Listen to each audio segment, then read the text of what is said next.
He started out with analysis of chemtrails and how they affect cellular life on Earth. And subsequently, he researched Morgellons syndrome extensively, and also worked on ways to alleviate that condition. And he's discussed at the esoteric nature of crimes against the 20th century that can be traced back to John Dee.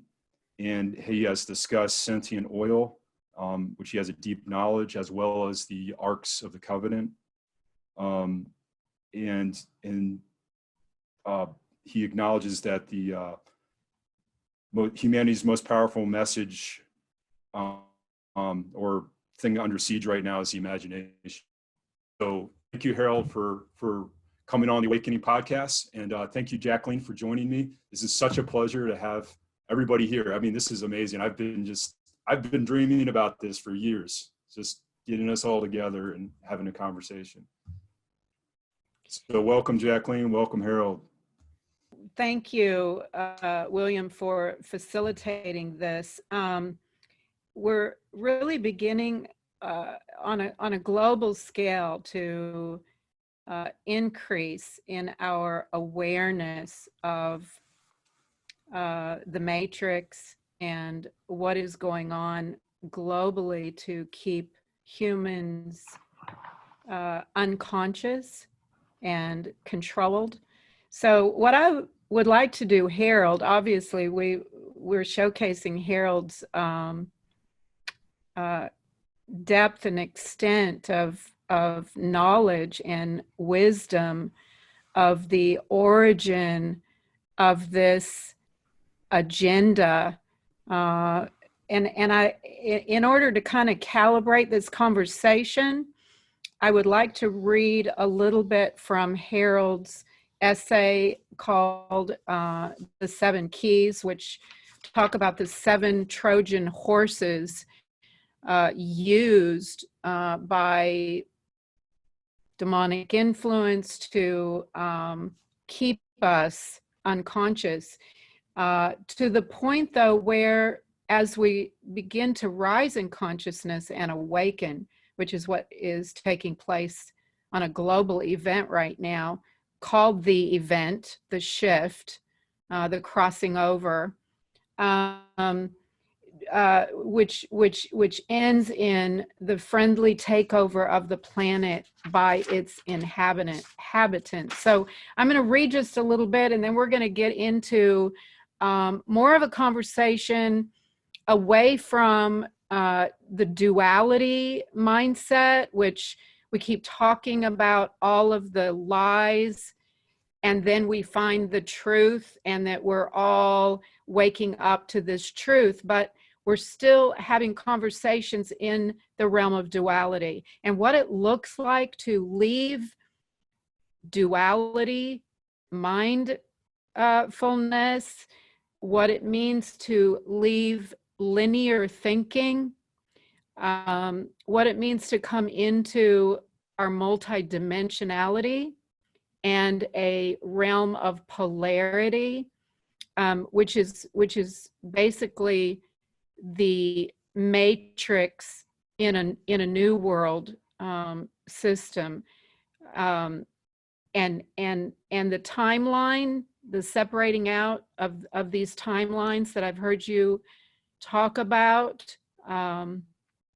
So I'm gonna start reading a little bit, and then I am gonna turn it over to Harald. So this is the introduction in his 7 Keys essay. The world we live in appears normal just because we've gotten used to it. However, if we will broaden our perspective and look at the origins, we might find out that hardly any of these things that we are experiencing, especially right now, if we will really use this event to wake up and realize that what we are experiencing is not vibrant, it is not loving, it is not healthy, intelligent, and constructive.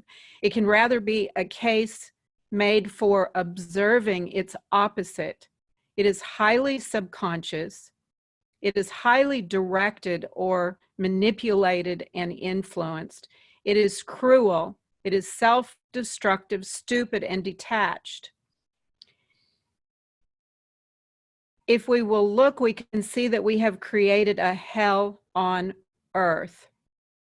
And we are partly responsible for this condition in that we have gone to sleep, accepted it as a reality, and let go of our power, our personal power that we have over these very destructive conditions on the planet today.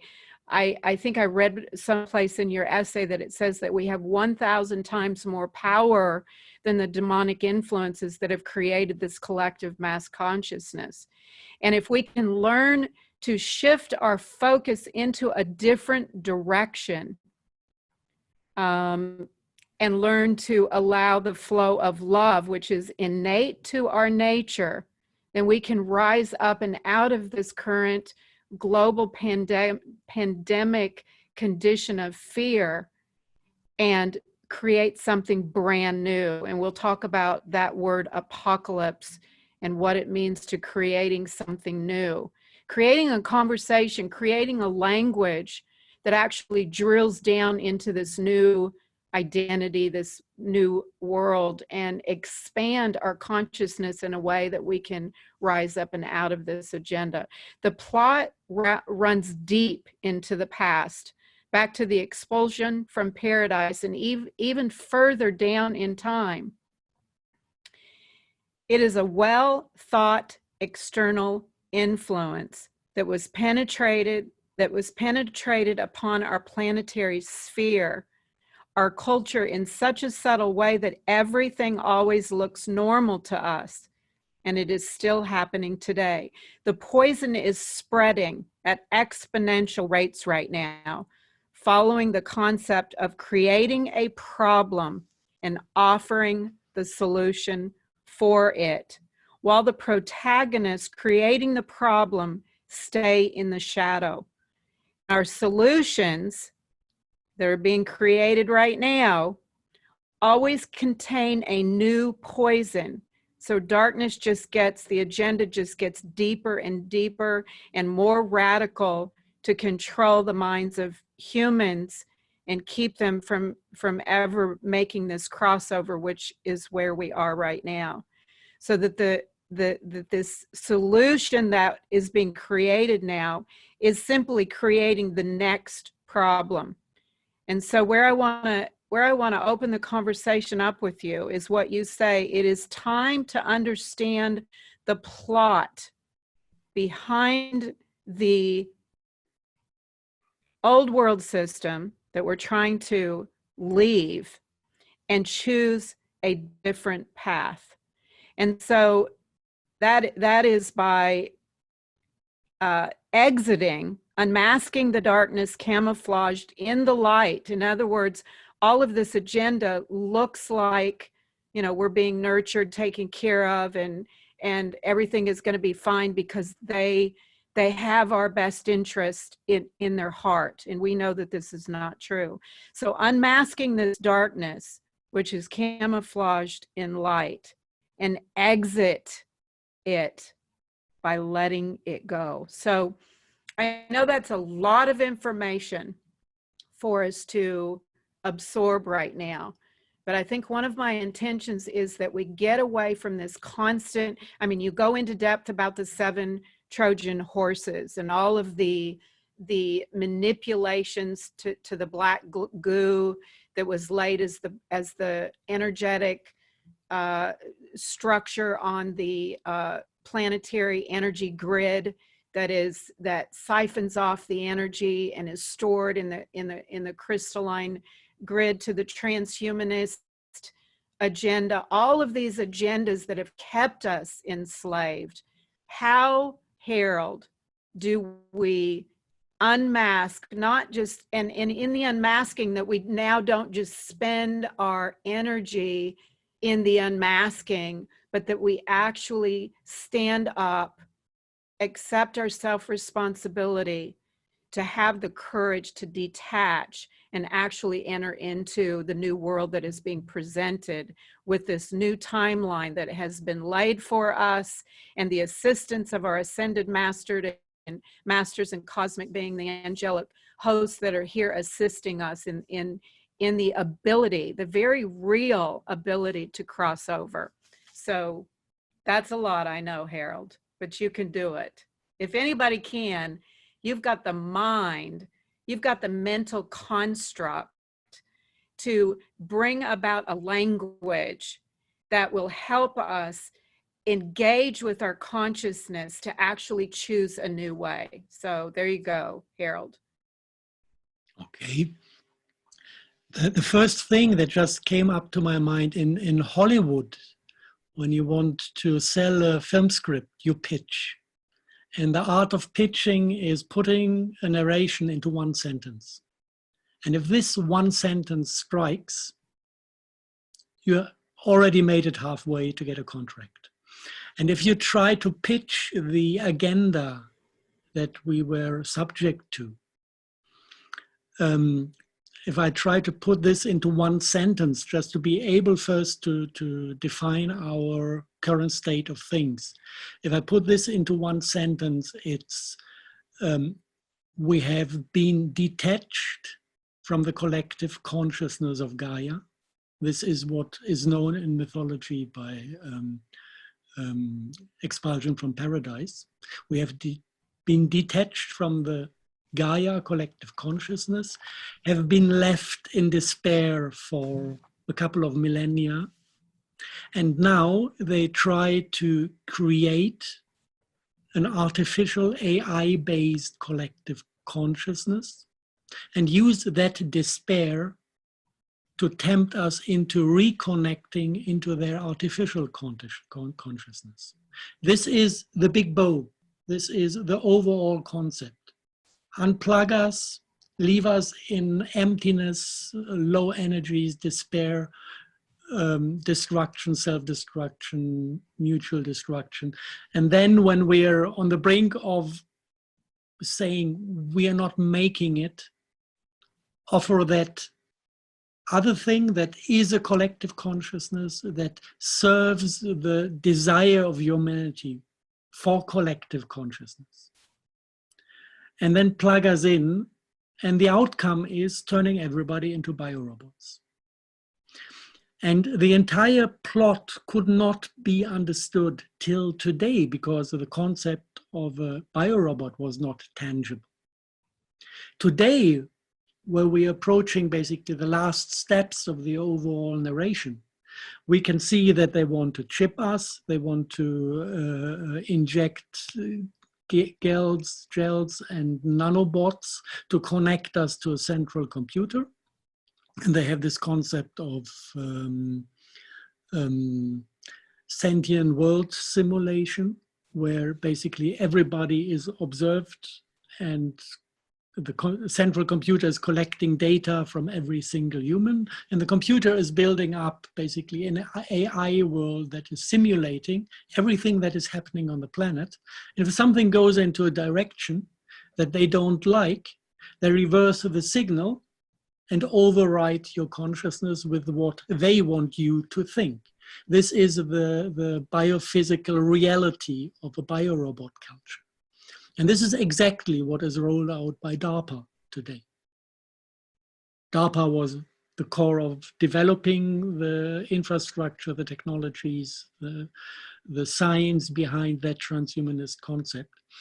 But if you want to look at it, you can see that this has been a very long story, and that all those thousands of years from the point where this planet for the first time was flooded with external trauma to disconnect us from the collective consciousness through traumatization and pain, that all the steps are highly intelligently leading us step by step into a state that is able to accept being connected to an AI. And the main thing, and this is what all this social engineering is about that I described in the 7 keys, is that AI is binary. AI biophysically is equivalent to mental processing. And to be able to merge the human race with AI, it was necessary to basically push out all the other field aspects of consciousness, drive them into the subconsciousness, to keep it out of the day consciousness. And then you have basically a bunch of completely mental people. I love English just for that one word that is precisely on the point, to be mental. So that if you have the interference with an AI, you can't distinguish between what you are and what the AI is. This is the only necessary precondition to be able to accept the rule of AI over you, to completely live in a mental realm, because it's binary. And if the... And so you talked about and I love this conversation, that we begin to understand the difference between binary and, multi-dimensionality, non-linear beingness. Am I speaking that correctly? Where you made the comment that being disconnected from the heart chakra, right, the trinary. we're not the trinary. We're not able to access the life stream flow from higher octave reality, and that we're being driven deeper and deeper and deeper into accepting that what I think when I'm unconscious, in other words, I'm not aware, even I've become so reactive, so impulse oriented, I've become so connected that the reality taking place externally is the true reality, and that my sense of identity is totally based on what is happening in my external reality. Again, the Matrix, couldn't be, if you look at the Matrix, the movie, the Matrix, they were up into their sixth program of programming humans to accept the illusion. And the programming on the planet has become so like you call it, so connected now to our biology through the implanting of these nanochips that are speaking to us as it's being pulsed from off planet or wherever the simulation resides, and we're believing that as reality. We're accepting that as reality. Right. This is two different levels. The first level is our own biophysics, and the term nonlinear is correct, but it's highly scientific, so I won't try to enter it from there. What is easy to imagine for people without the scientific education for biophysics, everybody knows those rainbow-colored chakra mandalas from the Vedic tradition. If you look at them, you find rotational symmetries in the mandalas. And this is for real. The biofields, the vortexes of biophotons exiting the chakras are actually really organized in the symmetries these mandalas represent. And if you look at those pictures and you tune into these symmetries, you will realize the sixth chakra has this binary structure. And this is how language works. Yes, no, up, down, left, right. It's all binary. Because you just think in polarities. And even if you make complex thought patterns, you can overlay two polarities and see how two cause and result structures interfere. But the basic thinking is always binary. If you look through to the lower chakras, everything that is in the emotional part, there you have the 60-degree angle. Dominant, you have lots of trinary field structures. This is why you can't think emotion. This is why we experience feelings in a completely different quality than we would experience thoughts, because it is a different field structure.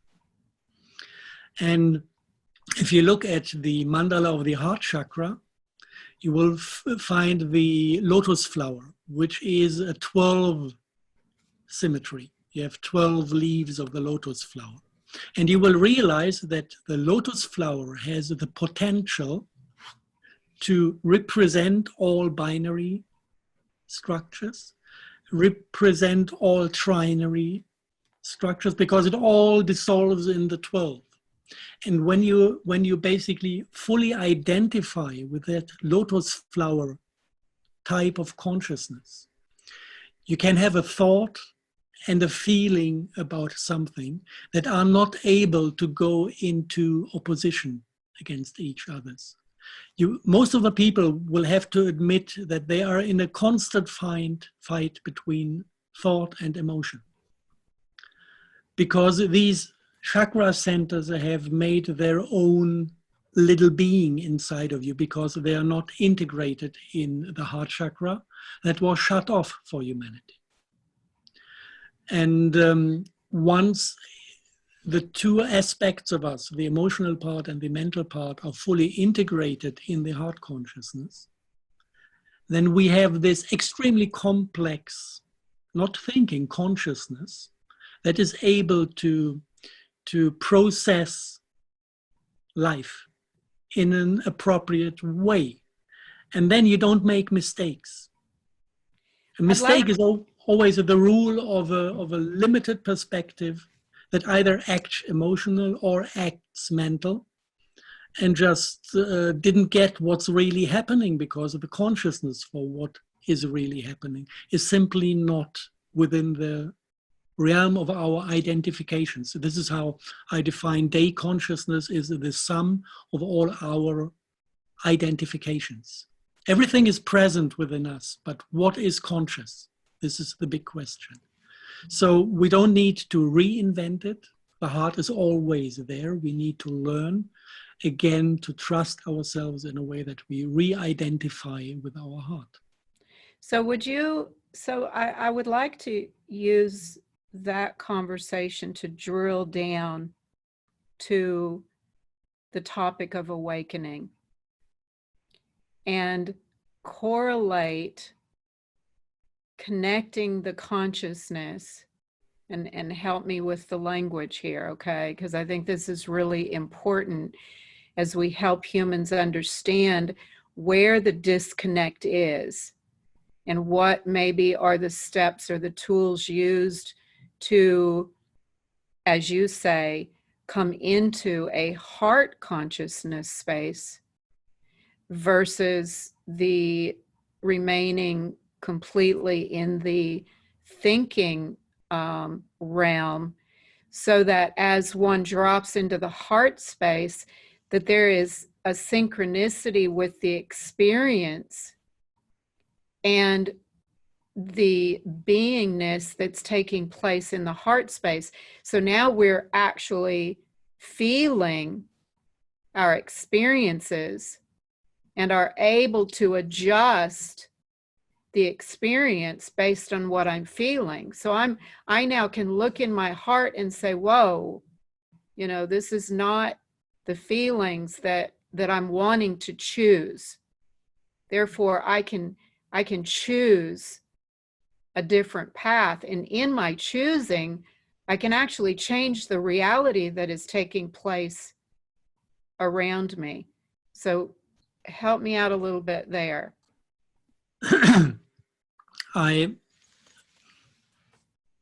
It's a bit difficult because we do have a lot of people who are part of the awakening, but it's happening to them.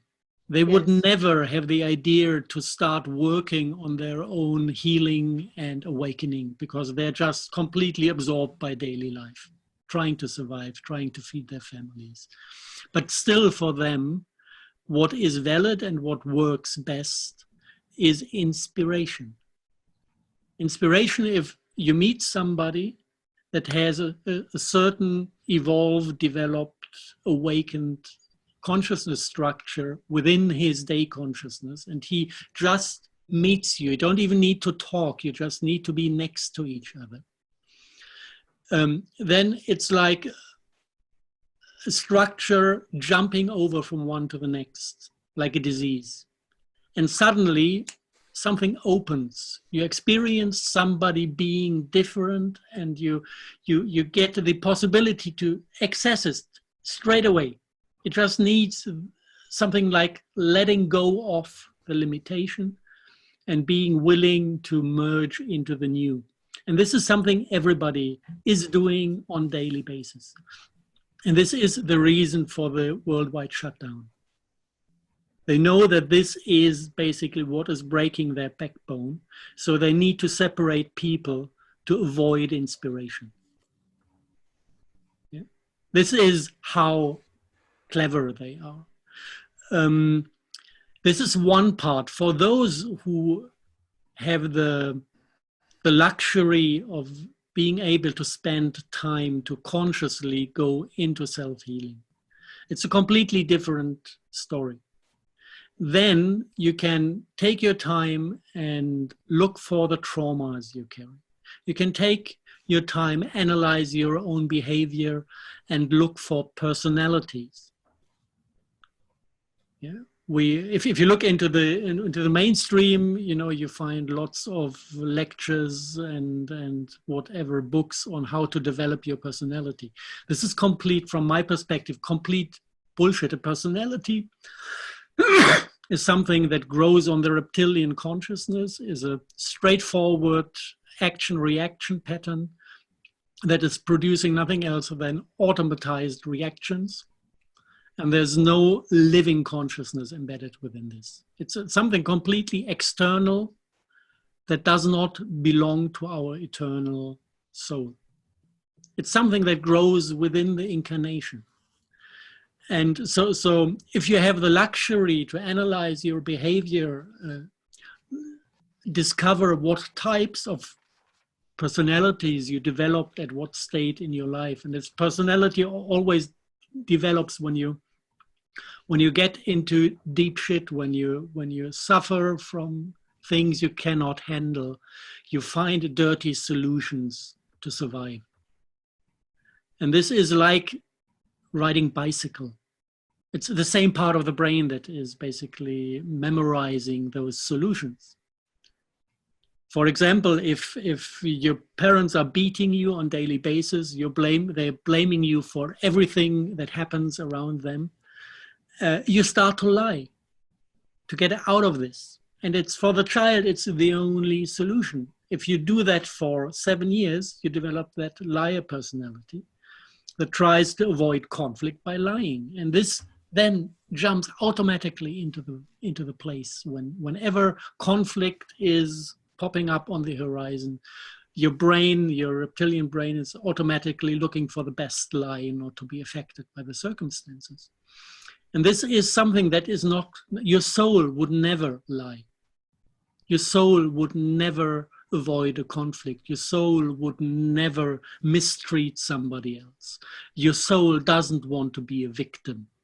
Your soul doesn't want to give in a conflict situation, adopting the will of the perpetrator just to avoid being hurt. The soul would never do all these things. Humans are busy doing this day in, day out. This is the drama interaction, the drama triangle between victim, perpetrator, and savior. And this is all personality based.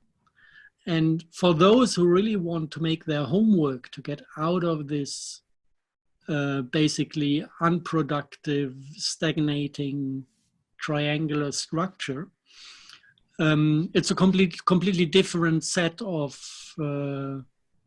spiritual practice, self-healing protocols you can go through to understand how your day consciousness works and to just fix bit by bit until everything that is within the bioenergetics of the human body is actually in your consciousness at the same time, and all the bits are in and well connected. It's kind of two different steps. You can have a complete split off of an aspect. If you were never allowed to be angry as a child, you start to not even feel your anger anymore. Then it's out of your system. You're completely calm and peaceful and you can't fight. And then you're victimized, of course, because everybody else who has this anger on board will smell that you are the perfect victim. This is basically the first structure when something is completely expelled from your consciousness. The second one is when it's in, but it's living its own life. Then it's just a matter of reconnecting the bioenergetics and pulling these strings of biophotons into your heart chakra to be ruled by your divine self. Because the divine self can only rule your incarnation through the heart chakra. Say that again, because I'm trying to have a conversation for the individuals who we have taken quite a journey through the dark nights of our souls. We've become aware of our traumas. We've faced them. We are now, I'm just going to say it. I haven't, William knows I haven't publicly. I was sexually abused by a satanic cult at a daycare very early. I've been abducted by aliens, can tell you all about that, and have spent my whole life just, dealing multiple personalities split from the trauma. But I've healed, I've spent a tremendous amount of time doing that healing, faced the truth, which was, I was born and raised in a church that Sunday morning, Sunday night, Wednesday night, Friday night, I've got to be nailed to the cross. And if I sin, that I'm going to, live in a hell with not one drop of water on my tongue for eternity, away from my parents and anyone who loves me. So I've really left the drama that I am that victim, and I don't have power. So I've done tremendous healing, very, very conscious of my divine nature. But what I'm finding currently, as I get these massive downloads, I have several guides that I really am informed by as we're walking through this landscape right now, this current landscape of the separating out of those that are going to wear masks and buy into the agenda versus those that are going to believe that, if I vibrate at very high vibrations in love, peace, and harmony, that the equation of peace vibration, love vibration, discord is dissolved in those higher frequencies. And so I will get in that timeline, in that space vector. I see the light. I connect with my higher beings and feel this sense of safety that we are going to make, or I am going to make this crossing, whatever that looks like. That I'm aware that we're in this event that's been prophesied for centuries. And yet, every single time I enter into that high frequency, the attack back on me is just, it's just exponential. Every movement into the light has this kickback from, and I realize that maybe that's just simply areas that are still blind spots, that I'm still connected with that negative energy somewhere, and I've still got to do the cleansing. Right now, I'm really working on 0 point energy technique, where,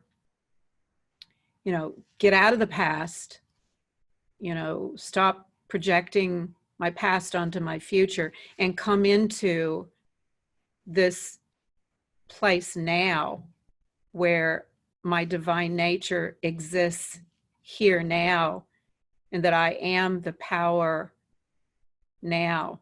Can you touch that aspect as we're making this crossing, and the kickback to those of us that are doing the crossing over, to keep us attached and connected to a world that is just getting darker and darker and darker? You were telling your personal story and asking for an answer within that context. Is it okay if I stay in that personal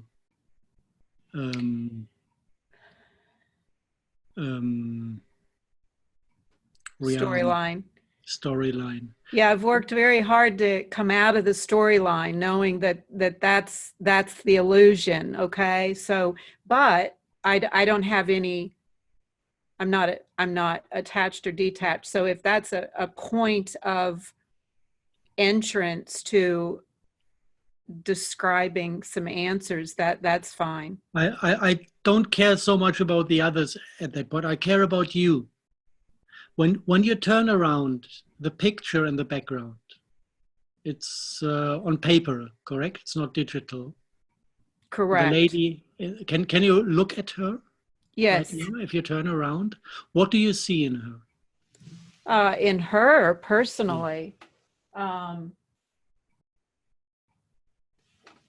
personally see someone very at ease, being nurtured in the womb of creation, and kind of coming back to self, getting built up in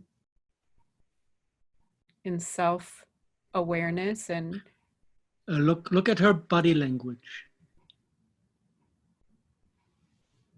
Is she open?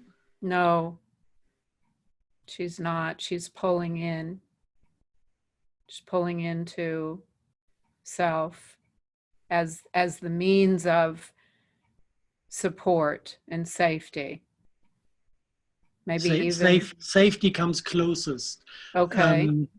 What I sense from your end, the way you talk, and especially with this background picture, it's perfect, is that due to your experience as a child, you created a split containing your vulnerability.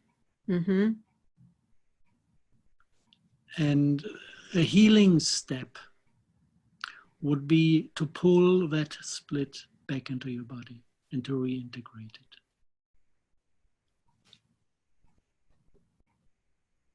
I don't know if we can do that online. Well, this is interesting, because I certainly was not prepared to do a healing session, or even admit that I needed healing, because, I've integrated actually 8 personalities, and am very conscious of my, however, I ask the question because there is I do struggle with remaining in the light. I still get. This is what you told me. You said whenever you try to take a step, and whenever you expose yourself to new challenges, that the dark side is having a a heavy strike against you, and this is about vulnerability. Yes. And as long as your vulnerability is expelled, not expelled, is contained in that split to protect you from pain. Of course, you attract events that say that statement again. As long as you have your vulnerability contained, insecurity in a split outside of yourself. Of course, as long as this is your state, you will attract perpetrators that will attack you in the way they do. So this particular event, we'll pull it back to the event and not my particular, but on a global scale, is that not kind of what is taking place? That split that I have, maybe still. Yeah, well, still have. If I could jump in here. Okay, William. I feel like I have some of that trauma. I mean, I know Harold's discussed it and the all the events that go on in your life that would create these splits and these energetic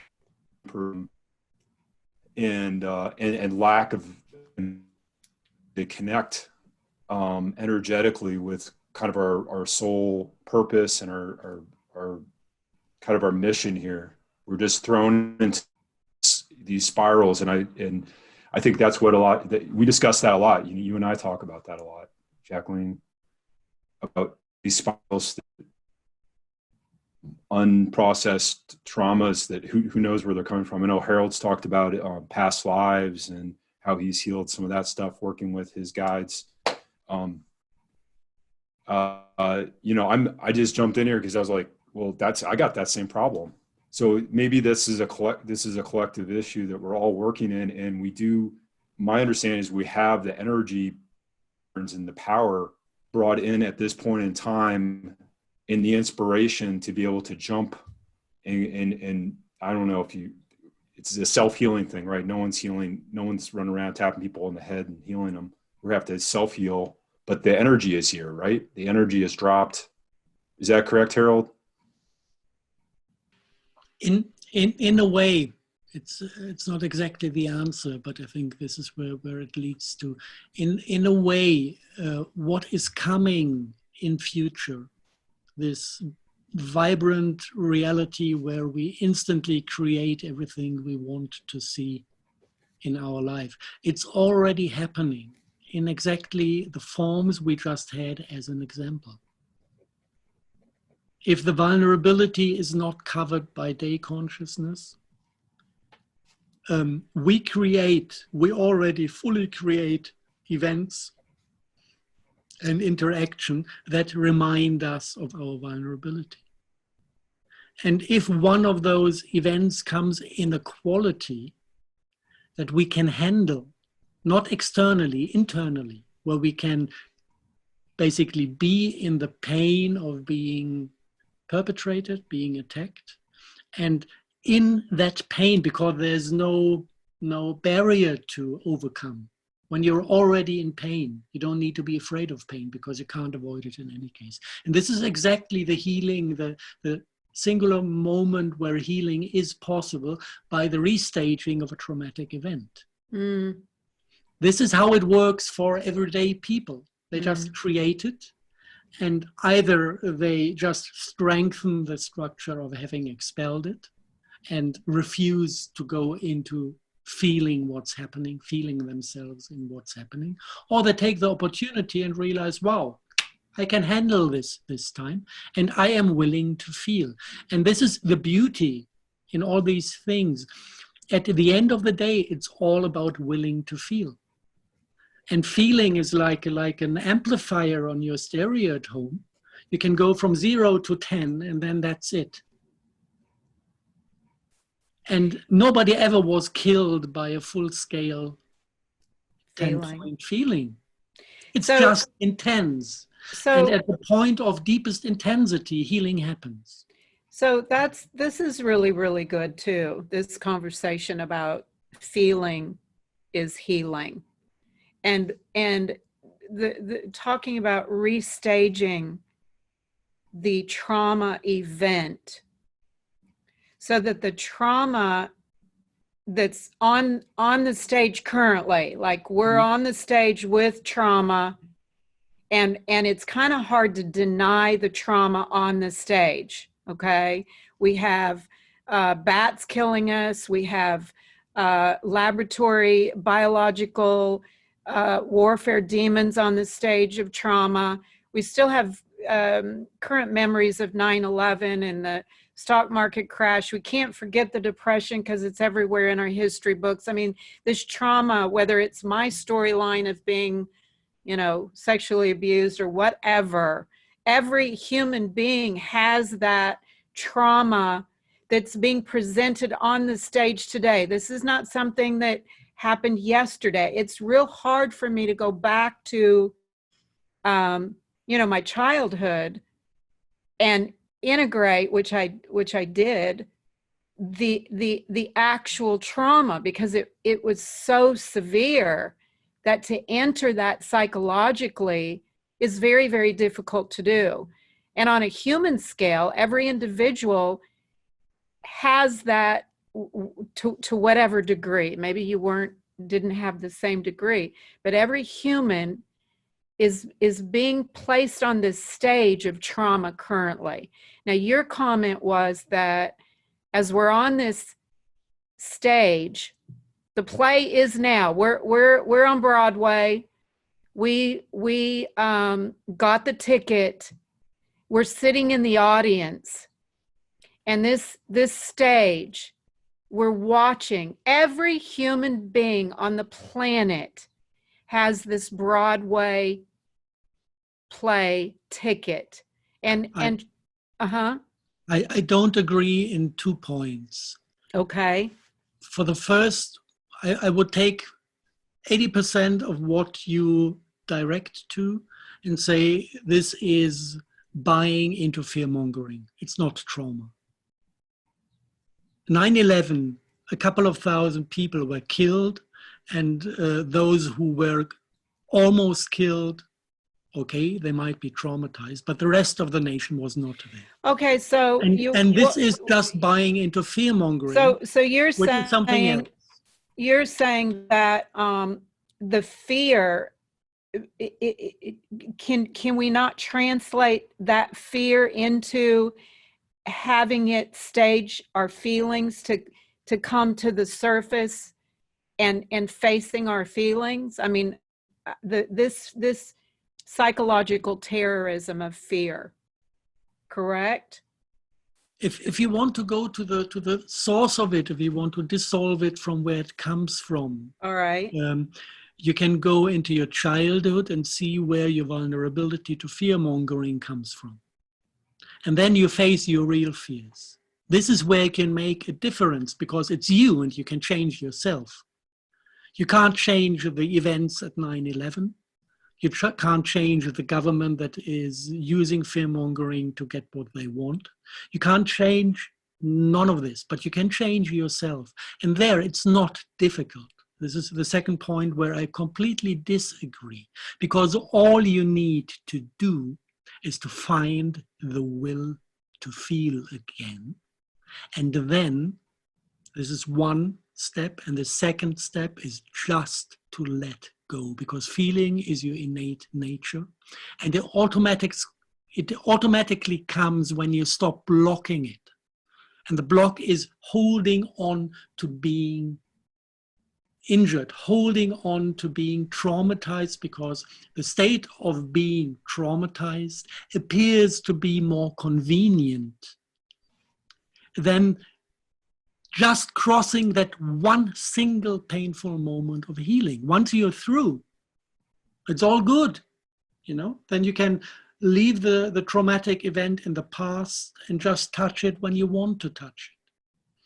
And the thing is that the resistance to go through the healing process is one issue, the will to become a loving, feeling being again, needs to be placed in the heart. As long as it's in the mind, it doesn't work, because you need to let go. And when you let go, your mind doesn't do anything anymore. And then in that moment, you don't have any source of inner discipline to go through the healing process. So the wish, the will, the strength, the drive, everything essential to go into a healing process needs to be heart-based. You can't take that from the mental plane. It doesn't work, because once you go into a healing process, the mental plane completely breaks away and doesn't do anything anymore. And then if the internal decision is, no, this is too much for me, I don't want that, then it blocks. So, but it's not really blocking, there's no will. And it's extremely important to be absolutely honest about what you really want and how you are designed consciousness-wise. If you have the feeling, okay, I am stuck in that mental realm and I can't go into a healing because it appears to be too difficult, and when I go there, I always pull back because there is something too intense, and then you realize, okay, I don't want to. Then it's good to first work on that thing of, do I want or don't I want? Just go into internal contemplation and ask yourself the question, when timelines split, in what realm do you want to continue living? Do you want to continue experiencing drama? Do you want to continue experiencing drama on the perpetrator's side, on the service to others side, or on the service to self side? Or do you really want to go into consciousness, into unity consciousness? And unity consciousness is feeling everything that is within your bioenergetics. Just feeling it, because it's just feeling. So what? It's like a rainbow. You can't expel one color from a rainbow. It's stupid. Just being willing to feel whatever is to feel, like the animals. It's a cruel story, but you know, in Japan, where the fishermen catch one dolphin, take a knife and injure it to a state where it's about to die, then put it into the harbor basin, let it scream for a couple of hours until all the dolphins come in to help. Dolphins are not stupid. Dolphins exactly know that the result of going to help this one dolphin, every year they have a good sense of memory, ability to memory, every year will lead to all of them being slaughtered in that basin. But they don't make, nature is divine, they don't make the mistake humanity did, which is the expulsion from paradise. It was not an expulsion. We voluntarily left because we did not want to feel that pain. And the dolphins are much more evolved, and they know when they basically inflict that cut onto themselves, not following a cry for help, even if they know that they are going to be slaughtered as a result of it. They rather go through the slaughtering and through the pain than betraying their own nature. And this is what we did, and this is why we are in the condition we are. And the only way to get out is to rethink that spot where we made this decision that feeling is too intense to go through it, and revise our decision and decide better. And this is the way out. So basically, when we want to go into unity consciousness, I'm not opting for anything. Every single being on this planet has a free choice how to continue. And if part of the creation wants to experience itself in duality, if they want to experience themselves in a world where you deny your darkness and better face it in the perpetrator that turns your life into hell, go for it. It's a way of experiencing, of or it is a way how Source is experiencing himself in testing all those options. If somebody wants to fulfill this dream, this desire to live that way, he can do it. If he doesn't want to, he needs in a way to comply to the rules of a world that carries unity consciousness, which means you need to be fully aware and fully integrate your darkness and not live it, but feel it. And you need to be willing to fully live in compassion, which means to voluntarily feel the pain of the others, especially if you cause it. Because sometimes just things run down a stupid line and you do something without being aware enough of your environment and you hurt somebody. And if there's no compassion, this can turn into a disaster. This is what is happening here on a daily basis. We torture and slaughter billions of farm animals every year because we are free of compassion. And to turn back into our innate nature, to turn back into the love grid this planet is offering, means to voluntarily reintegrate the things, the emotions, the pain, the emotional result of our own deeds. And in that moment, when we just accept the feeling we create in others, automatically we will stop doing it. Because somebody who lives in compassion can't live that way. It's impossible. When you realize, when you're in unity and you realize everything I do to others, I do to myself as well. This is what compassion is. It's just an expression of that basic principle that we are all one. Then you're not doing that crap. You just can't. You don't want and you can't. So as we choose, you know, and I realize it's an individual choice that each individual must choose. As individuals choose unity consciousness, as we start integrating and opening our heart chakra, and begin waking up.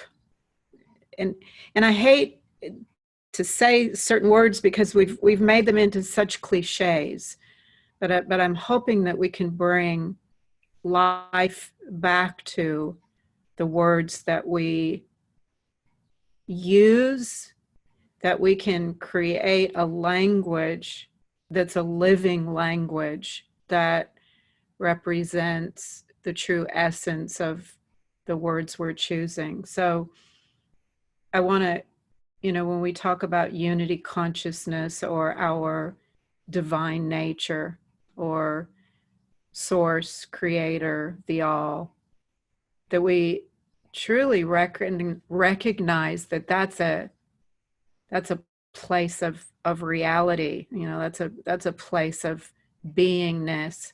So I want to just briefly, and I know we're kind of, you know, getting down into some time here. We're at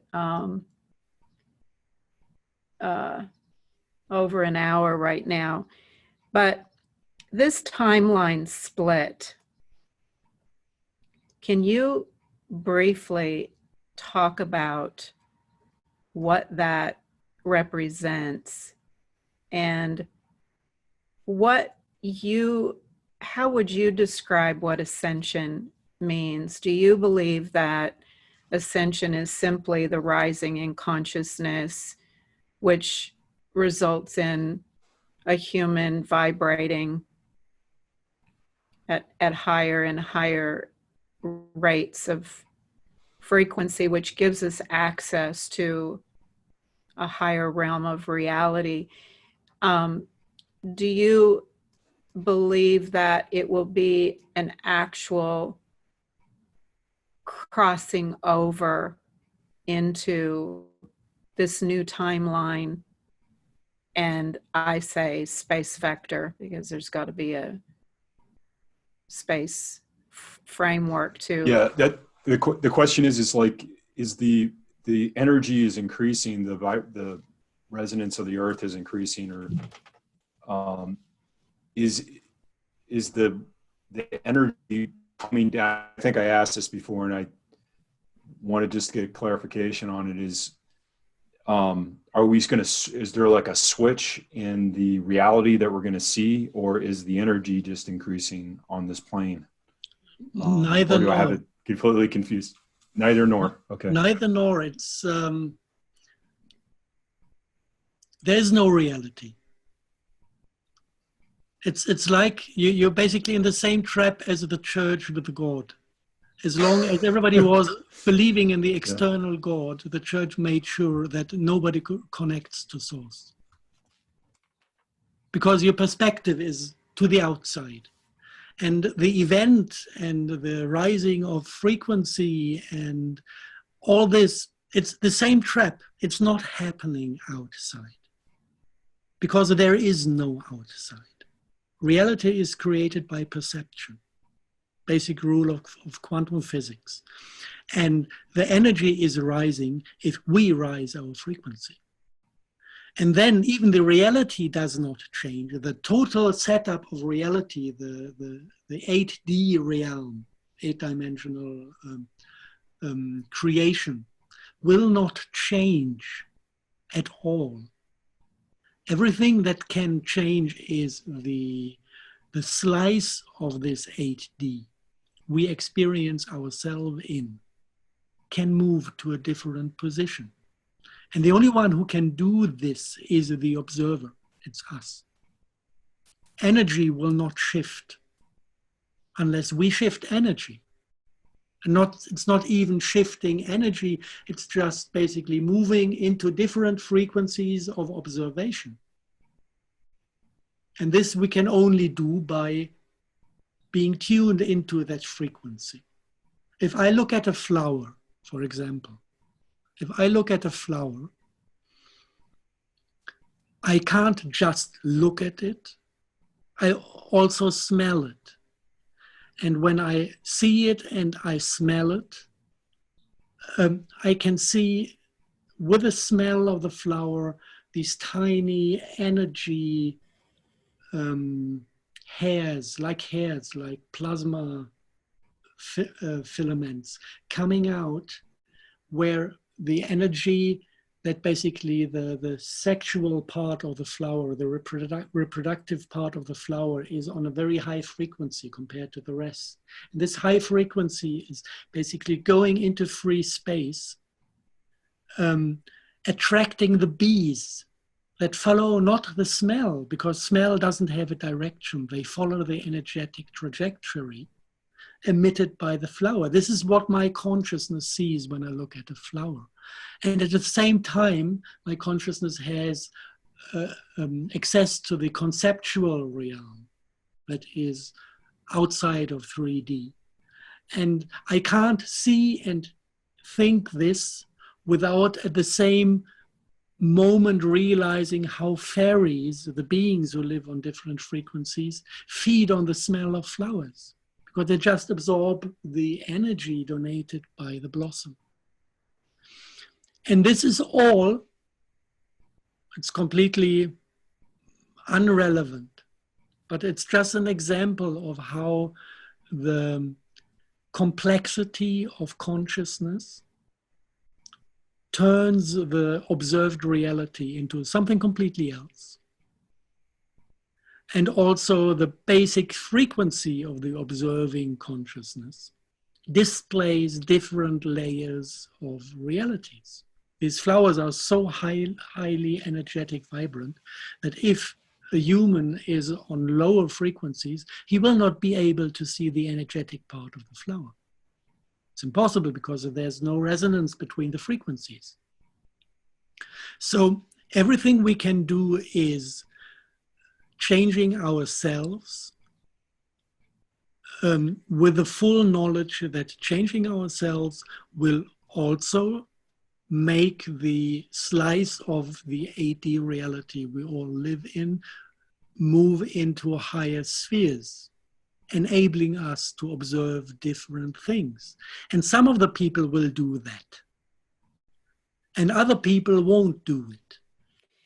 And at a certain point, the people who do it, and the people who don't will stop resonating and will become invisible to each other. In a way, the bioenergetics of a blossom are not visible to a normal human on this plane. This is all that is happening. There's nothing external. There's no external event. It's just that certain people had enough of duality and made their decisions to self-heal and raise their frequency, and they will end up in a different reality than the people who don't. Than the people, the spirits who decide to experience more duality, because they still work on concepts of whatever you learn in duality. I'm not there so much anymore. Get money, more money, right? For example.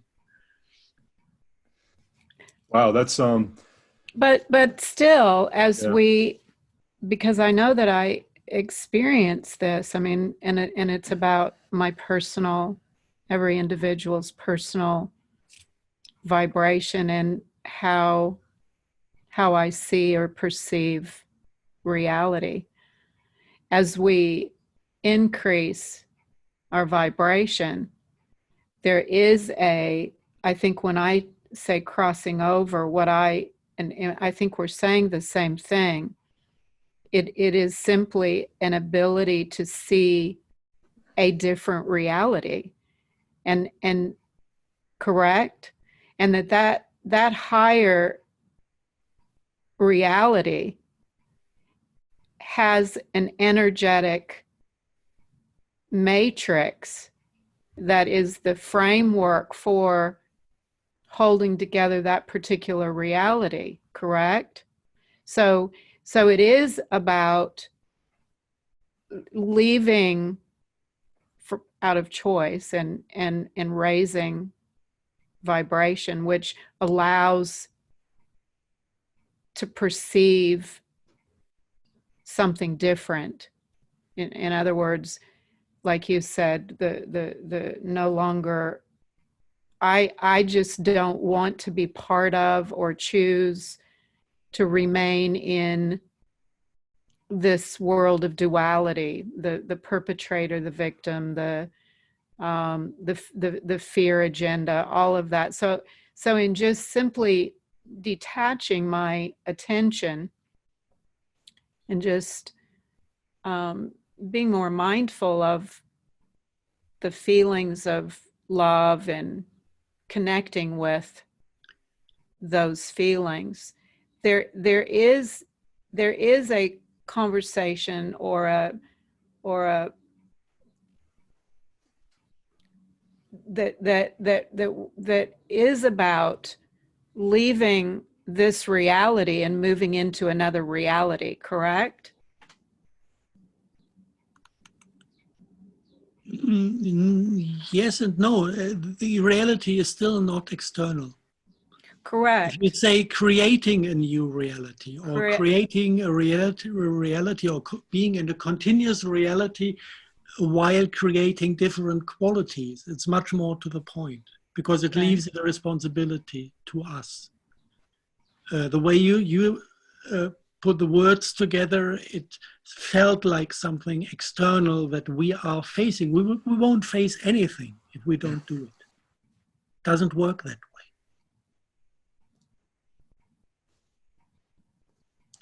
Yeah, this is one thing. The other thing, when you talk about raising frequency, what you need to know is that during the thousands of years with closed heart chakras, we were forced to live as energetic vampires. All this social interaction was all about stealing energy from each other. And those who lost more energy than they gained, they got sick and died, or whatever. So we've been draining each other to death to be able to survive. And this has nothing to do with guilt. It is exactly the game we have chosen to play when incarnating into a world that is in duality. So this is what was happening. If you want to raise your frequency, you need to open your heart chakra, because you can only gain energy from source with an open heart. Some experts somehow manage to use the crown chakra to recharge, but I'm not exactly sure where this energy comes from. For me, the natural way more feels like re-energizing through the channels, but pulled from the heart, pulling energy from Gaia into the heart, pulling energy from source into the heart. It goes through the crown chakra, it goes through the base chakra. But when I have those slots open, I can raise my frequency, unless I start to waste the energy to all those people who still need to suck on me. Then of course I'm losing it again, and I'm responsible for basically lagging behind my possibilities. If I give too much, then I'm in the savior role and still participate in drama interaction, which is all about stealing energy from each other. So this is basically how it works. And if you want to open your heart chakra to an extent where you can from there pull in energy, which is the A, omega and alpha of raising your frequency, then you need to remove everything from your life that you brought into your life, replacing the function of the heart chakra, which is personalities, which is stupid habits, which is trauma. You can't awaken your heart chakra if you're traumatized. It doesn't work. So there's an order to the healing process. First, traumatizations, then bringing in all the splits, then getting rid of adopted personalities, then getting rid from okay, then it can work, but normally with the people I have seen going through the process, they have this supernova explosion in the heart, and when they go back to daily life, it implodes again. And it's there, but it's in a quite passive state. It has the ability to reopen if it's needed, but it's not that supernova that glows all day, infecting everybody around you, which would be the state you need to be in when you want to go to unity consciousness. So and everybody is a shining star. And that's really good, because William, that's what we keep talking about is having this supernova experience, but then going back into the world and having it shut down, and then you come back into the cave and it opens, and then you go back into the world and it closes. So maybe we have this conversation in the next if you're willing to do another interview, is the detachment, how one actually begins to create a space where that experience can begin to expand into the creation of a new reality, so that we're not continually just going back into the negative, destructive, world that keeps sucking us. It's like a black hole, Well, yeah, like for example, just you're like a healing space. You've created the environment so that it works for you. Hopefully that's the case. But then when you go to the supermarket and all these people are wearing these masks, and like I wasn't wearing a mask, and then this guy like 40 feet away runs around the corner because he doesn't want to get near me, and then I go around to the next corner, and then he runs to the next one. And I can see the fear in the guy's eyes. They're just huge. And like, I'm not have a mask on. So I mean, but to me is I'm feeling almost like a perpetrator or something. I'm interacting with his world. I can't even communicate with him. He's always stepping back. And then just really interesting interactions you're having with people. I'm having with people. You've seen this. Actually, I was listening to Shai, the guy in Israel, He was talking about guys wearing the masks in the cars. They're driving around the cars. No one's in the car with them. They're wearing the mask. I found one really beautiful protocol that is simple enough to just spread it and hope that people will pick up on the basic principle. It comes from Adamu, channeled by Zingdat, Ascension Papers.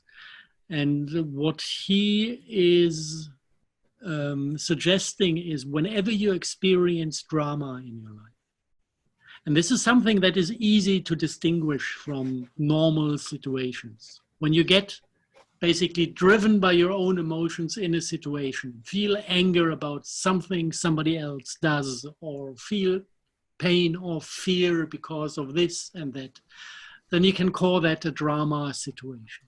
And whenever you experience drama, immediately take over responsibility for that event. Just, he does it per affirmation, stating something like, I don't have it word by word by heart, but something like, I accept that this situation is coming into my life exactly because I, and then you need to name the solution to the question. If somebody is continuously perpetrated, then he is calling perpetrators into his life because he is in a continuous state of victimhood. Take responsibility for the event. And then I experienced it in my own practice. I've been living with this protocol for a while. And then life is starting to tease you in such funny ways. Exactly the topic you work on starts to show up in the most ridiculous forms to tease you to the point where you really understand the entire issue, to the deepest level. Life is that beautiful that it does. It's not nice to go through this because it's really teasing you into the deepest shit until you understand the last bit of your issue. And if you just manage to stay in that acceptance that it's all your responsibility, that you are the creator of that reality, then after a time, the issue starts to fade out of your life and you don't meet these situations anymore. And I've been doing this continuously with every single glimpse of drama I experience. Right. Yeah. I mean, you've talked about the news reporter that called you and then she didn't call you back. You have some really awesome stories. Yeah, I can just to share one story that to show that I'm also not perfect and not at the end of all developments. I had a drama 2 days ago.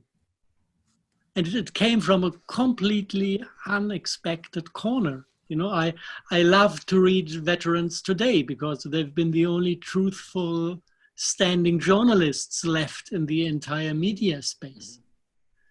And suddenly they bring out an article saying that chemtrails is a psyop lie story, that they don't exist. And they buy into 5G, it's harmless. And they completely push the corona agenda, fear-mongering. And I think, okay, the last standing journalists on this planet either just lost the sense of what's real and what's not real, or they are forced to bring out lies because they are threatened with something, got an offer they can't resist, or whatever these entities do with people that are standing normally. And I just posted something in the comments that was meant to falsify their claims. And then they posted a second article, and this was all quiet. I just reacted on something, and I didn't feel any drama about it till there. And then they posted a second article with even heavier claims that all the comments they got shitloads of shitstorm and comments why they went mad, and not a single one of the people who sent emails and comments were operating on the basis of a scientific background, and every single one was a paid disinfo agent. And suddenly, bam, I had drama in my life. I couldn't sleep. I was angry. I felt forced. This is when your emotion do something that is not coming from the heart. My emotions forced me to give them a second reply. That second reply was so sharp that still, if I now open the Veterans Today web page, my comment is still with a mark waiting for approval by the administrator. So they didn't even put it online yet, as far as I know. Maybe they did today, I didn't check today. But,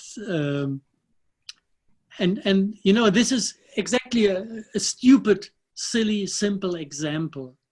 I could now start to elaborate on how evil the cabal is forcing good journalists to spread lies, or I could elaborate on VT turning bad or turning stupid. I could look for the blame somewhere else. But no, the question that is interesting is, why did it trigger a drama interaction within me? And when I go into this, what hurt me most was the claim of not being scientific. You know, it's real interesting because in the beginning of the interview, it's really the conversation that I want to really drill down on.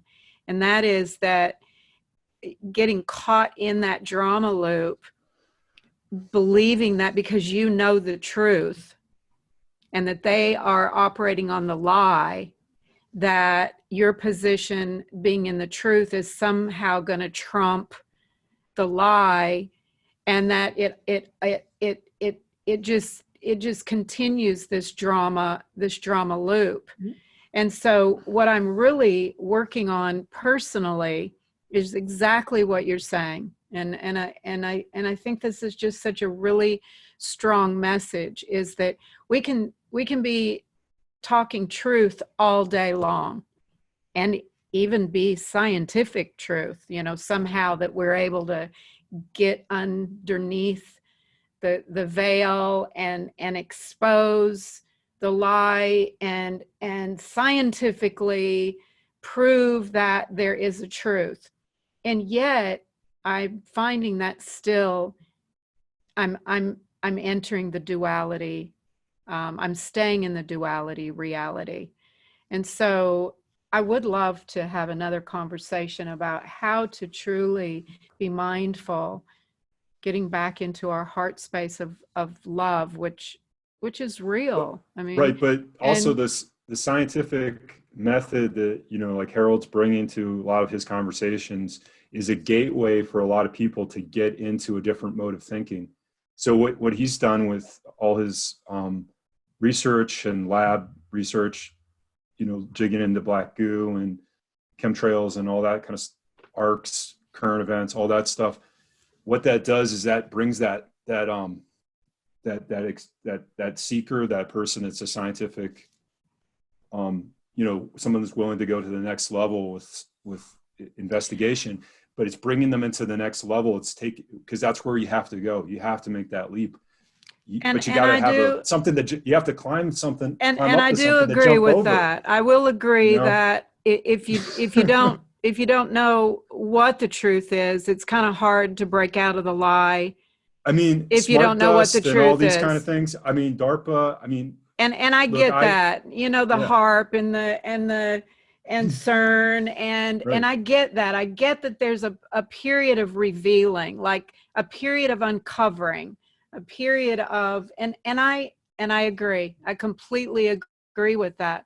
But it's like the peace activists that, you know, they know the truth that peace is the way, right? That the feeling of peace in your heart chakra and expressing that, you know, is really important. But then these peace activists get out there, you know, protesting war, and they end up getting caught in when they're battling the warmongers, the very peace that they were trying to express, it turns into hate and a battle. So what I'm not negating the revealing of the truth. The truth will set you free.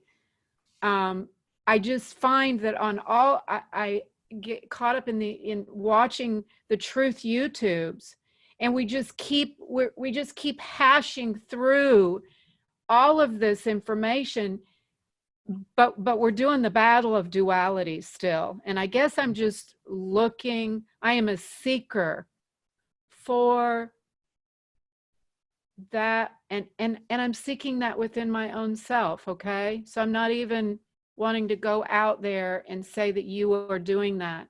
What I'm saying internally with myself is, what does it look like for me to come out of, if I'm going to continue transmissions and I'm going to continue to speak to people through this media format, how do I personally come into alignment with my own unity so that I am the radiance that Harald talks about, where you come into the parameter of an individual that has broken free, and that energy is palpable, it is felt, and I'm seeking that identity within myself as, how do I become more and more perceptive of that real love vibration, the language that I use to actually express it. And that's all I'm saying. I certainly am not denying that we are here to postulate the truth. And Harald, I mean, after reading the 7 keys and the knowledge that you have uncovered is phenomenal. And I don't think few people could quite appreciate and comprehend. Like you said, it's difficult to face that truth. I mean, it's difficult to face the truth. And so, but I do think it has to be revealed. And Harald, you've been an instrument, a stand-up guy that has gone through your own evolutionary process of raising your consciousness to step into the courage to make these revelations. And so in no way am I saying that that's not correct. But William, what I am saying is that... Yeah, well, I mean, he's shown his evolution over the last years with all the podcasts and things, all the trials you've gone through. You know, you put those up and you've expressed that through these other podcasts where if the people give you a chance to talk, right?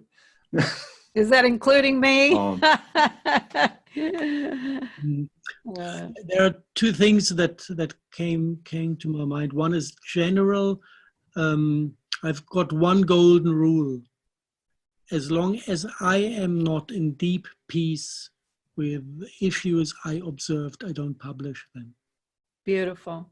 When I found my peace, when I know why it happened, what it was good for, what is the harvest humanity can get from this misery that I might describe as a misery as well. When I have the full picture where everything is embedded in the divine plan and I can take the full story and with a complete peace and love in my heart say, this is what I observe, then I can go online with things. And then what I really transport is not the fear-mongering, not the misery, not the thing other people might be in conflict with. It is as an inspiration, the ability to find your peace with these issues. I couldn't talk about chemtrails if it wouldn't be easy to keep yourself healthy with a couple of simple protocols. I couldn't talk about Morgellons without being able to offer a cure for the condition. Once the cure is there, I can freely speak. And if somebody is basically suffering from Morgellons, but not there to admit that this is what it is, if I deliver the cure with it, he can still freely choose whether he wants to drama of disease or whether he just wants to get out of the condition. And then it's easy to communicate. And the second thing is, because you ask, what can you do? And I know that some of the listeners dropped a story that we started at the very beginning. For you, what I feel is that reintegrating your vulnerability would do miracles. Many, many questions that you have on your mind right now would just disappear, because then things evolve from a different point of view, and problems that seem to be problematic will not be at all. You will have other issues to deal with because next steps always come. But this vulnerability is a core issue from what I see from you. And when I addressed it, for a moment, your eyes completely changed. Suddenly there was a flow of love coming out of the eyes, including pain, including fear, including the entire set of emotions, which means that there's no real block on that trauma. It's you keeping it down out of a free decision. So it should be easy to address if you want to address it. Right. And if you should, it's going to completely change your complete attitude. It will change the effect of your talks towards people, because they will be able to pick up the inspiration, what it means to face something that is brushing from underneath, and to just reintegrate it. You know, you talk about, and we're getting a little personal, William, you talked about the need for revealing the truth. And I found myself getting protective of my own ability to integrate the depths of truth,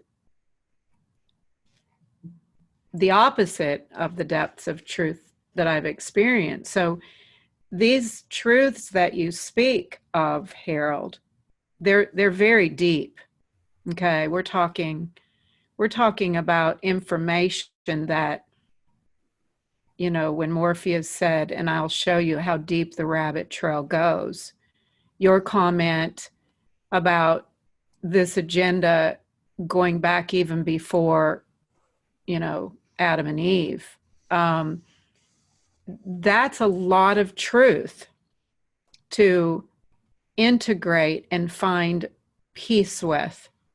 And so the statement that you made, that you don't speak of the truth until you have the peace, that when you speak of it, you're expressing it from the place of peace. Mm-hmm. Instead of entering into the drama of the truth, mm-hmm. and expressing it from an agitated, being frightened of it. And I just am learning something here, is that a lot of the things that I've been through, the alien abductions and then being abducted by another whole, you know, the first ones were actually harmful. The second round, as I, you know, became aware of the reality of what was going on, and then was abducted by benevolent beings that helped in my psychological healing to accept the truth of the perpetration. The mantis. Yeah, I mean, and then my whole processing of that being a truth, like, are you serious right now? Being put into a mental institution as I tried to explain all of these things that had happened to me, and people were like, you're grandiose, you have grandiosity issues, and then the medications I was put on, and then the psychological, warfare that, there's something wrong with me, and that I might have schizophrenia where I'm allowing it's just, so facing all of that truth, I think, and finding the peace to accept these areas, which allow me to just deepen my place where my heart chakra can also take control at that level of depth of truth. I just am realizing that I haven't accessed that peace yet to the level of what I'm trying to cover in peace, and that it is going to be in facing. I'm going to cry right now. So, because it does go deep. I didn't even intend for this to go this way. We're doing a healing here, but okay. This is inspiration. This is how beautiful it works. I mean, William knows I've kept for so long. Yeah. Talking about my storyline. In fact, I keep saying, we don't need to talk about the storyline. The storyline is healed. It's in the past. I'm in 0 point energy. I collapse my past and my future to be here now, and that I'm creating the new now and the new reality. And I keep trying to step up into this, to cross over. And I keep getting these supernova experiences. But there's still a healing that is needed. And here we are in the uncovering right now. So thank you, Harald. What can I say? Exposing your vulnerability even in public. This is a huge step, I want to get off right now. And just a last word for all the other ones listening in this essay, The 7 Keys. It's open source, public domain. It's on my website, Aquarius Technologies, in the Veröffentlichungen publication area. And what I did as a basic principle, we spotted one of these Trojan horses as a problem within ourselves. The morphed setup of bioenergetics in our body, distorting our being. Recognizing this distortion was automatically leading to being able to collect the historic evidence of how it happened.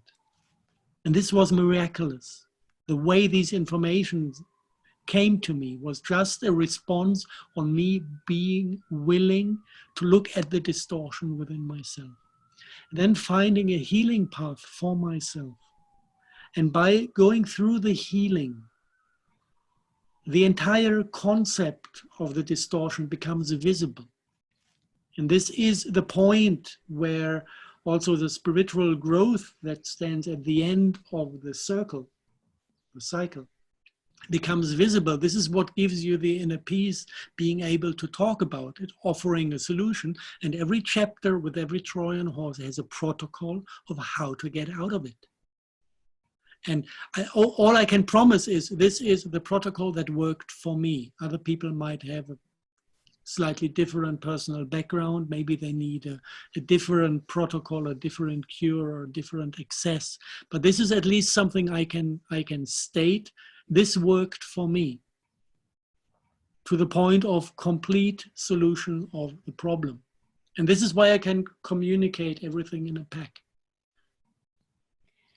Well, So maybe you can put the link online at the end of the... yeah, definitely. Yeah, I mean, definitely. the 7 keys is, it's, you know, be prepared to go deep. However, I think healing is taking place, Harold, not just on a individual level, although it does happen on the individual level. But I think our planet, I think that's what is happening, is that we're being called to come inside and look inside and begin to self-regulate, be mindful of the heart and the feeling, and it's beautiful.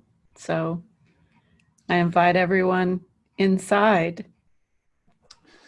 Would you And like to just wrap it up, maybe, William? yeah, And sure. Harold, Just would you give us an on the outro? seven And keys, yeah, on yeah, the 7 keys, because we talked about the beginning of it, and then it ends with a like an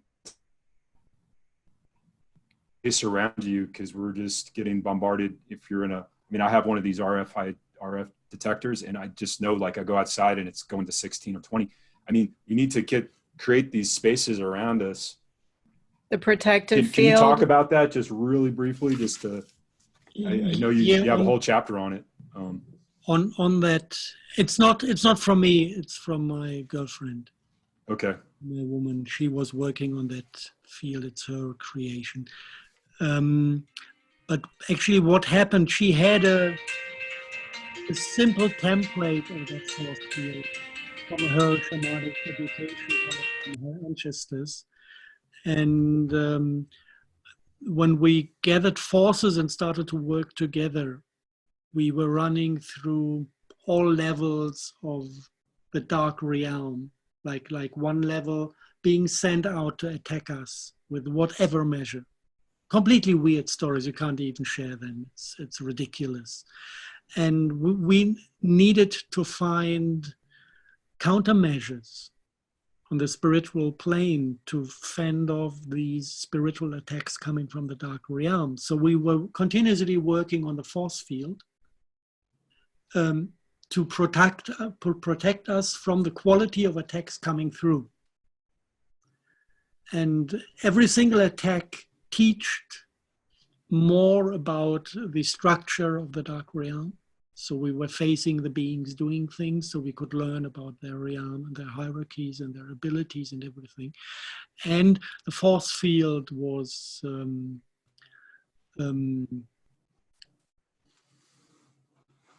adopted to necessities by surviving each level attack to the highest levels.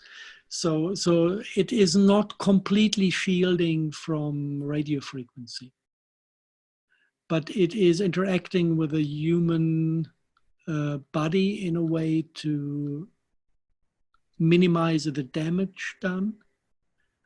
And some of the radiation is harmonized in a way. For example, if you have just one example, they work with infrared lasers. This was a new game from satellite, beaming a 1 meter and 10 centimeter diameter beam of pulsed infrared laser, 2.3 micrometers frequency.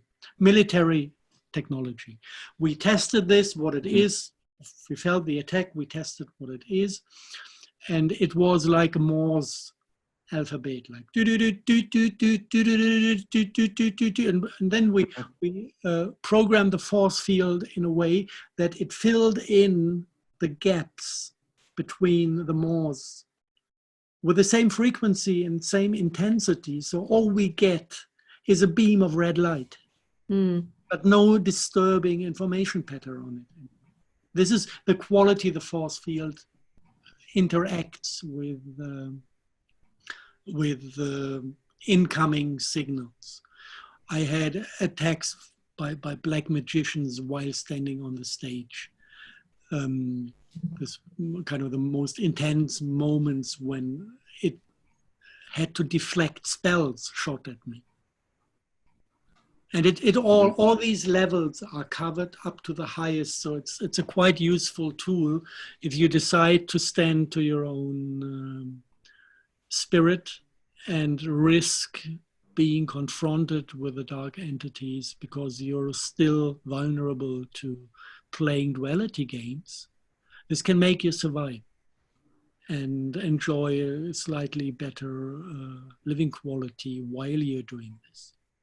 It's not that I want to basically put the responsibility for the attacks on the dark ones. The dark ones are there because of the unconscious within us. So the responsibility is still within us, but still it helps to travel the path of clearing yourself, because when you clear yourself, they challenge you.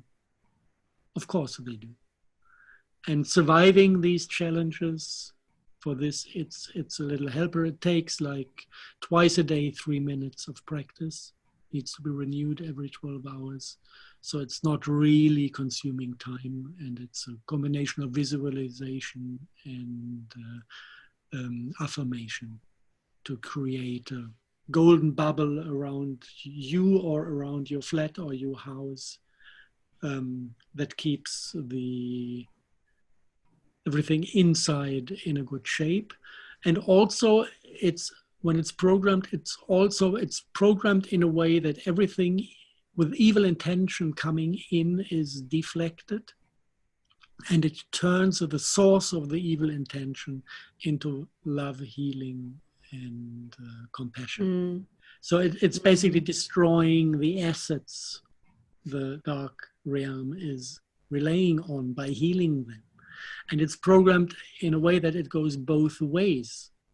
If I have an evil intention that pops up, it's deflected by the same force field and reflected back onto me, because I desire that everything in me that is a source for evil intention should be immediately transformed into healing.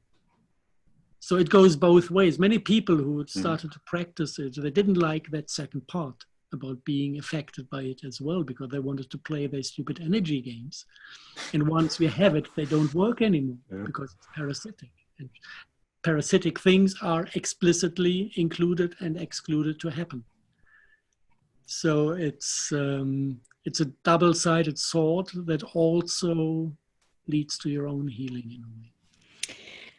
Okay, so boy, I hate for this to end, but so William, do you have some last words? Again, please, everyone, we'll put the link to the 7 keys, which is just amazing. I mean, trust me, amazing information. William and Harald, I hope we can do this again. There's so many things, so many different, we didn't even get into the word apocalypse, which I really love digging into that, the meaning, and just, oh my gosh, there's just so many topics that we could talk about, and I hope we can continue. William, do you have anything to say on the way out? And then there's also a link to some health protocols that you also, they're included in the 7 keys, but they're also another document, I think, that's a little more explicit about some of the health protocols that you developed. Is that correct? Mm-hmm. And I'll post that as well. Yeah, I think this was amazing. I didn't know where this was going to go. I love the conversational nature of it, and Harald, yeah, so amazing to actually speak with you, and you, Jacqueline, being here too. And I really, love to do this again at some point. Thank you very much. Yeah, just send me invitation link. I'm available. Okay.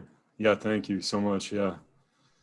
Thank you for the healing really session too. Means tremendous. That was really nice. That was an added benefit to this. Yeah. And I would just add that Harald has a very soothing presence with his voice. Yes, whatever you're saying, you just have a very. I mean, I've just put your podcasts on over the years and just gone out into nature and taken long walks and just listened to you talk and explain. And it has just a very nice resonance to it. Just A place the way of that peace. you're, Yes. yeah, very peaceful And way you can to, feel, for me you to can center. feel that there's Um, no drama loop in the conversation. I And mean, speaking of the I drama feel- loop, I mean, so this compartmentalization of your mind and your heart and your mind and all these different blockages, you help really. I know that I'm sure you've gotten a lot of feedback. People integrate people. You're just your voice and your patterning just helps integrate a lot of things for a lot of people. Yeah, the voice is 100% expressing and transporting the internal state. So just listening to a voice is the source of inspiration. Because the sound goes through your body, and it sets all the neural networks into exactly the condition the one who is talking is in, by having this resonant body absorbing the sound. So this is how it works. So biology is so beautiful. Okay, so maybe that'll be one of our topics. Thank you. But Sounds anyway, great. thanks everybody, and we Thanks, will Harold. definitely see you Yeah. again. Anytime. Thank you. Namaste. Good Okay. night. Bye.